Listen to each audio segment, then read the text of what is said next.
In this video, I'm going to show you start to finish, step by step, how to wire your artwork using D-ring picture hangers. Now you'll want to do this to give your art on the back side a more professional look, and it helps assure the prospective buyers that it's ready to go to hang on their walls.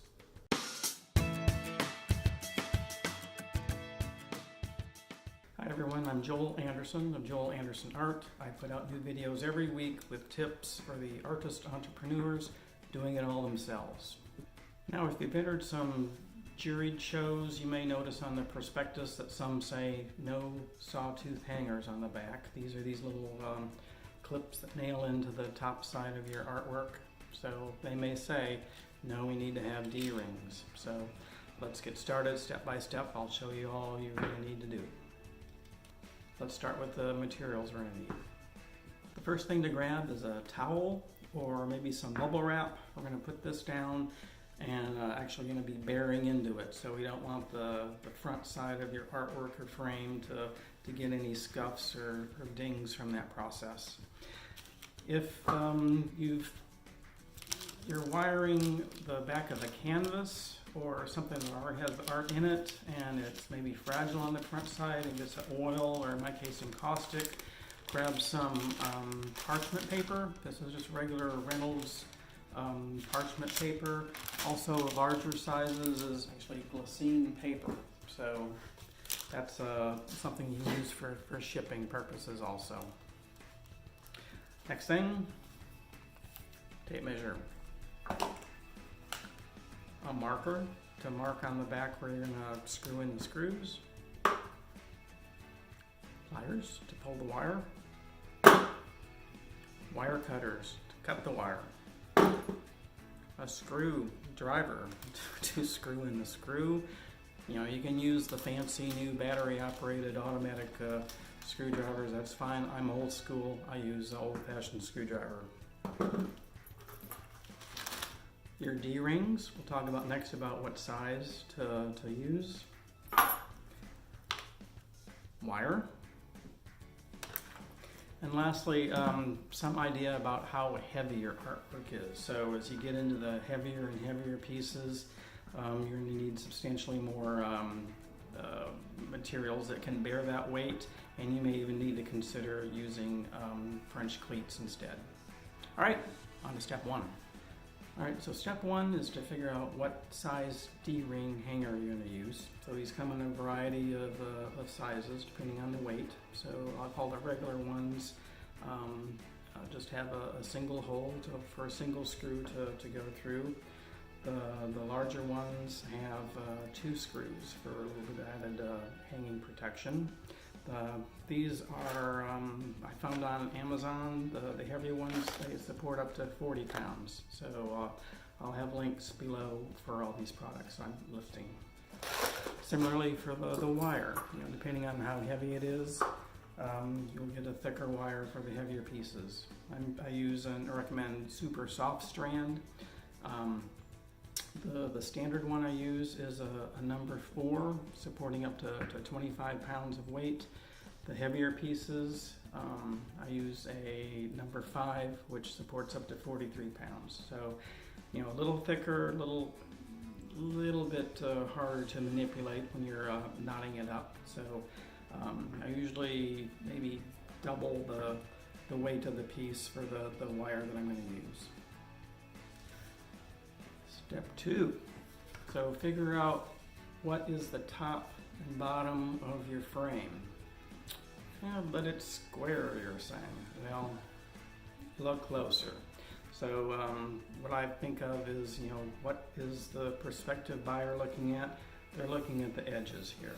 So if one of your edges is kind of banged up or the paint job isn't that good, put that on the top or bottom. Next, look at the miter joints in the corners, what I look at. So is there a gap there on one of them, or is it not even? If it's kind of imperfect, I like to put that at the bottom, because I think the people are more, they're looking up here and not so much in the bottom corner. All right, step 3 is we're going to prepare the work surface. So pick a table lay down a towel on top of it and put your frame face down on top of the towel. If you're actually framing like a canvas, oil painting or something like that, go ahead and put down some parchment if your painting's still a little wet, or if you have an encaustic that's not framed. We don't want to get anything from the lint or anything like that from the towel pushed into the artwork. So here's my work surface. This is just a regular bath towel I put down, and my frame face down goes on top of that. This is the top up here. Step 4 is figure out where we're going to put the D-rings. So take your tape measure, measure your painting or frame top to bottom, and multiply that times 30% to figure out where we're going to place the D hooks. So measure the frame height. This is 21 1/8. 30% of that is 6 3/8. So take your marker, and where that is 30%, put a little mark on one side, boop, and again on the other side. Boop.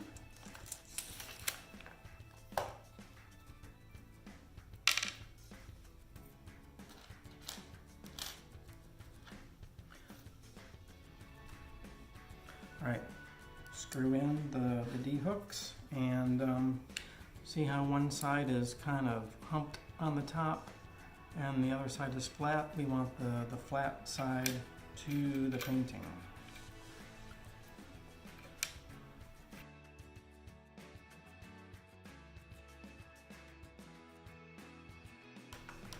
And you may need to bear into this a little bit. That's why we have the towel down. And again, if you have an actual painting, oil painting or something like that, you're concerned about damaging or marring up the front of it, you'll have some parchment paper or glycine paper on top of here. Step 5, we're going to install the wire onto the first D-ring. So this may seem a little complicated, but once you do it a few times, it's really just second nature. All right, here we go. So we're going to start with the wire going down into the hook. We're going to loop it over the top. Give yourself, I don't know, about 4 or 5 inches to work with. You're not always going to trim it off later. So it's down through the top. We're going to loop it over the top of the wire. Take the loose end, we're going to come up from the bottom.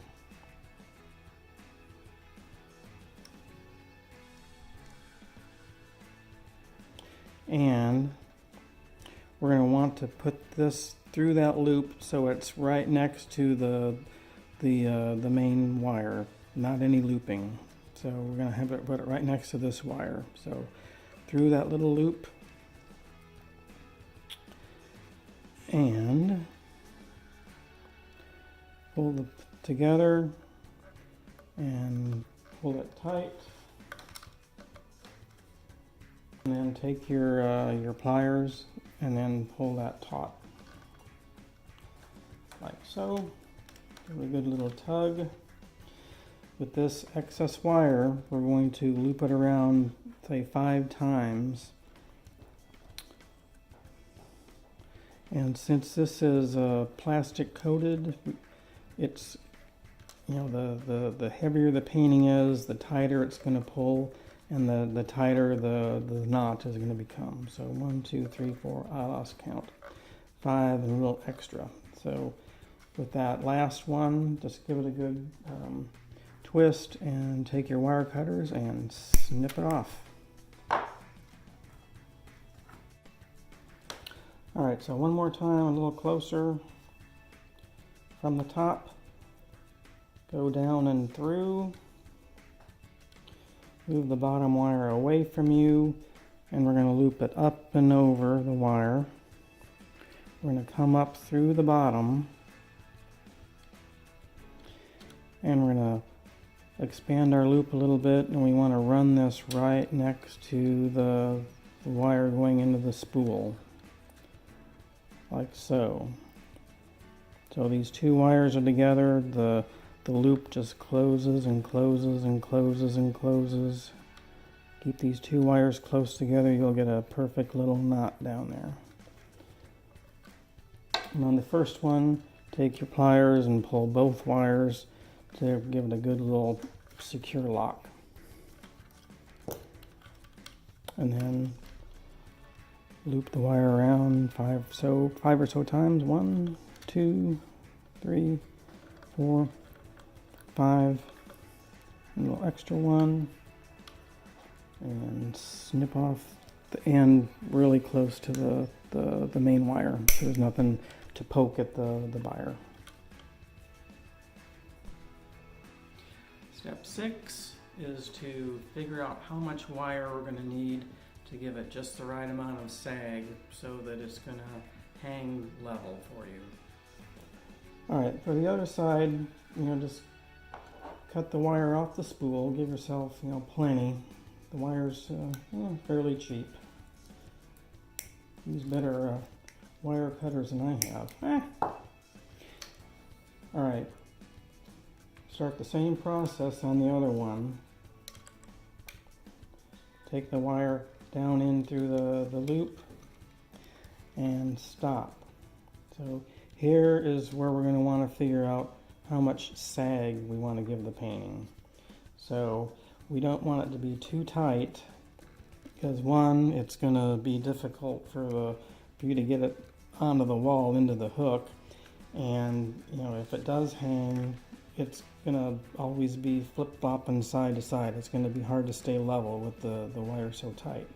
If it's too loose, one, it might go above the painting. You don't want that. If it's too close to the top, it might interfere with the hook you're going to hang it on. So I like to have mine like right about there. Or there. That allows you to have either 2 hooks or just a single one. And finally, step 7 is to finish looping and knot the second D-ring hook. Alright. So again, we got our wire inserted. We're going to loop it over the top wire. We're kind of doing this the other way. So again, let's start this over. We went down into the hook. Oops. When you get to that position, give it a good little tug so you get a good crease on that wire. And again, over the top. And then up through the bottom.